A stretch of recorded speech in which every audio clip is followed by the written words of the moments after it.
여러분, 불가능하다고 여겼던 일이 지금 현실이 되고 있습니다. 일론 머스크의 스페이스X가 최근 팰컨 9 로켓으로 30번째 비행 임무를 성공적으로 완료했습니다. 과거 전문가들이 비용 절감 효과가 미미하고 불가능하다고 일축했던 로켓 재사용의 한계를 완전히 파괴한 것입니다. 이와 동시에 스페이스X는 스타쉽을 수년 후 같은 발사대로 복귀시키는 행성 간 우주형 시대를 공식화하며 인류의 영역을 화성까지 확장하고 있어요. 심지어 인도네시아 홍수나 스리랑카 사이클론 같은 재난 상황에는 이익을 취하지 않는다는 원칙으로 스타링크를 무료로 제공하며 사회적 책임까지 다하고 있습니다. 불가능은 현실로 만드는 머스크의 기업들. 오늘 이 시간에는 스페이스X가 보여주는 기술적 초국차와 경이로운 실행력을 분석하고 이 거대한 비전이 미래 산업과 투자 시장에 어떤 새로운 패러다임을 열어줄지 깊이 있게 살펴보겠습니다. 머스크의 비전을 뒷받침하는 핵심은 바로 속도와 재사용입니다. 팰컨 9 로켓이 30번째 비행이라는 경이로운 이정표를 세웠습니다. 이는 스페이스X가 우주 다음의 주도권을 잡기 전에는 FX 영화에서나 가능해 보이던 시나리오였어요. 과거 업계 전문가들은 재사용 로켓의 비용 절감 효과에 대해 회의적이었지만 스페이스X는 이 기록을 통해 갈사 비용 구조 자체를 근본적으로 바꿨음을 입증했죠. 심지어 개발 속도도 놀라워요. 스타쉽의 부터 18이 테스트 중 실패했지만 스페이스X는 곧바로 부터 19 조립에 착수했고 역대 가장 빠른 속도로 보릿 기록을 세웠습니다. 실패에 좌절하지 않고 오히려 개발 속도를 높여 2026년 1분기에 12번째 비행 시험을 목표로 하는 공격적인 로드맵을 유지하고 있어요. 이처럼 실패를 통한 빠른 학습과 반복 개발이야말로 스페이스X의 기술적 소격차의 비밀이라고 할 수 있습니다. 스페이스X는 단순한 우주 운송 기업이 아니라 인류의 경제를 확대하는 기업의 역할을 수행하고 있습니다. 최근 공개된 환경 영향 평가서에서는 스타쉽의 운배원 계획이 구체적으로 담겼습니다. 케이프 커네버럴 기지에서 스타쉽은 연간 최대 76회 발사되며 슈퍼헤비 부스터는 발사 후 단 몇 분 만에 발사대로 돌아와 젓가락 방식으로 포획될 예정이에요. 더 놀라운 것은 스타쉽 상관 단계가 화성 화물 운송 등 훈련의 임무를 마치고 동일한 발사대로 복귀하는 계획이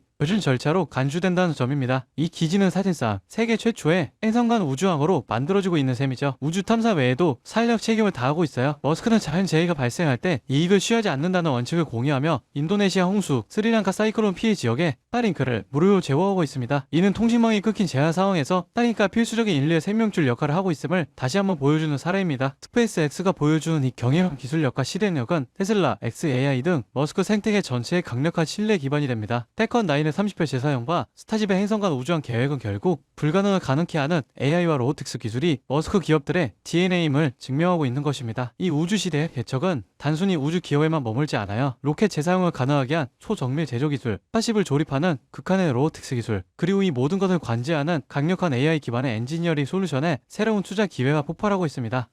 여러분, 지금 시장을 보면요, 이상한 장면 하나가 반복됩니다. 뉴스는 불안만 얘기하고 커뮤니티에 현금을 주고 버티라 말하는데 정작 돈을 버는 쪽은 조용히 움직이고 있습니다. 지금 시장 어려운 게 맞습니다. 하지만 어렵다는 이유로 멈춘 순간 그 자리를 기관과 상위 1%가 채워버려요. 시장에서는 이런 말을 합니다. 돈은 시끄러운 곳이 아니라 조용한 곳에서 벌린다. 사람들은 여전히 대장주만 보지만 실제로 크게 터지는 종목들은 항상 옆에서 기술을 공급하고 데이터를 만들고 전력을 흘리는 기업들입니다. 지금도 똑같아요. 테슬라가 로보틱스, 자율주행으로 새로운 방향을 여는 동안 그 생태계를 움직이는 2차, 3차 수혜주들은 이미 바닥을 찍고 고개를 들고 있습니다. 여러분, 지금 시장은 지켜보는 사람이 아니라 움직이는 사람이 위에 올라가는 구간이에요. 이번 사이클을 놓치지 않을 분들만 끝까지 보셨으면 합니다. 여러분, 진짜 중요한 건 테슬라를 움직이는 기업들이 어디로 움직이느냐입니다. 최근 시장에서 가장 조용히 그러나 가장 강하게 들리는 신호가 있어요. 국내 수혜주들이 슬슬 깨어나고 있다는 겁니다. 예를 들어 포스코 퓨처 M, 테슬라 응급제 공급 확대 이후 3개월 동안 기간 순매수가 1조 원 넘게 들어왔습니다.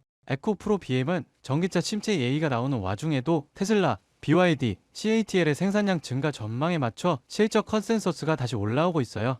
LG 에너지솔루션, 테슬라 상하이 배터리 공급 확대 소식 이후 외국인 매수세가 다시 유입되기 시작했습니다. 이런 흐름은 보통 다음 사이클의 전조가 되죠. 만독, 항우시스템 같은 자율주행, 전장 수혜주는 아직 시장이 다 보지도 않은 상태에서 이미 바닥 대비 15%에서 70%씩 회복했습니다. 이건 앞으로 몇 년 동안 움직일 AI, 로보틱스, 전기차 인프라 자금의 첫 발걸음이에요. 사람들은 여전히 대장주만 쳐다보지만 실제로 가장 강하게 터지는 건 이런 기업들입니다. 여러분, 이런 건 뉴스 나오고 나서 보면 이미 늦어요. 기관, 헤지펀드, 글로벌 자본은 미래가 아니라 확정된 미래에 먼저 돈을 넣습니다. 그 확정된 미래가 지금 어디에 있느냐? 바로 AI 전력 인프라, 전장, 배터리, 로보틱스 수혜주들이에요. 지금 이 순간에도 소리 없이 준비하고 뒤에서 모멘텀을 쌓아온 기업들이 폭발적인 상승을 위한 차곡차곡 발판을 마련하고 있습니다. 지금 딱 멈춰서서 보기만 한다면 그들은 이미 1% 올라간 고지 위에서 2%, 3%를 준비하고 있을지 모릅니다. 지금 움직인다면 고지 위에 올라설 기회가 실제로 남아 있습니다. 이 기회를 잡으실 방법은 간단합니다. 영상 아래 더보기 버튼 눌러보시면 파란색 링크 하나가 보이실 거예요. 클릭 후 간단한 설문 한 번만 작성해 주시면 핵심 수혜주들의 구체적인 자료와 기관, 외국인 수급, 실적 모멘텀, 다음 사이클의 방향까지 제가 직접 정리한 내용을 순차적으로 전달해 드리겠습니다.